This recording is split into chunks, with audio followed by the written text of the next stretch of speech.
Türkiye Cumhuriyeti Reisi Recep Tayyip Erdoğan resmi ziyareti buluş için Xitay paytaxtı Beijing'e geldi.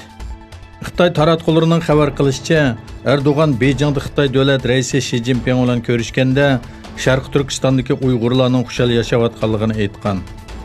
Germaniya ovozining xabar qilishicha, Xitay Davlat televiziyasida Erdo'g'anning Xitoyning Xinjiang rayonida kishilar Xitoyning taraqqiy qilishi va beyishi natijasida xushal-xuram yashayotganligi bir haqiqatdir.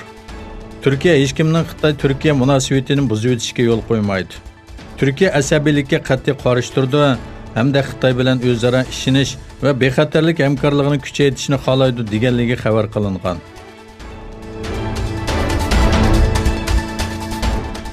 Sharq Turkistonning Oqsu shahridagi yig'ilish lagerida o'ldirilgan Qarjan Qovulning o'lim xabarining oilasidan 6 oy maxfiy tutilganligi oshkorlandi. Turkiston agentligining xabar qilishicha, Sharq Turkistonlik Turkiya fuqarosi Tojigul Hamdulla 2017 yil 7-oydan buyon o'g'li bilan aloqa qilishga tirishgan bo'lsa-mu, lekin aloqa qilolmagan.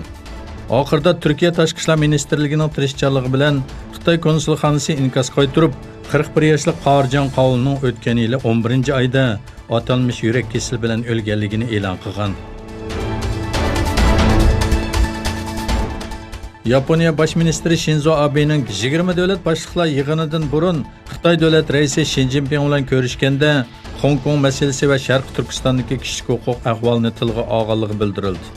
Birlashma agentligining xabar qilishicha, Yaponiya Tashqi ishlar ministrligining axborot ishlari bosh kotibi Takeshi Osoga Shinzo Abening Xi Jinping bilan ko'rishganda Sharq Turkiston rayonidagi kishilik huquq tajovuzchiliklarini va Hong Kong masalasini kun tartibga kirgizganligini e'lon qildi.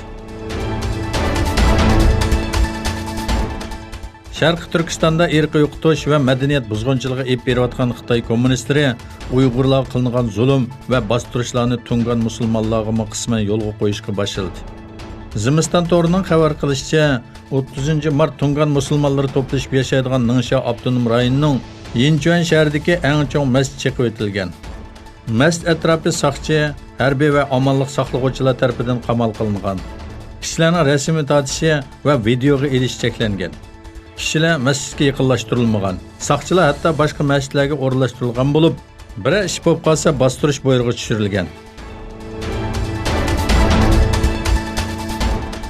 Rossiya dengiz tavalligida bir suv osti paraxoda o't ofati yuz berib, 14 nafar askar gazdan zaharlanib o'lib ketgan.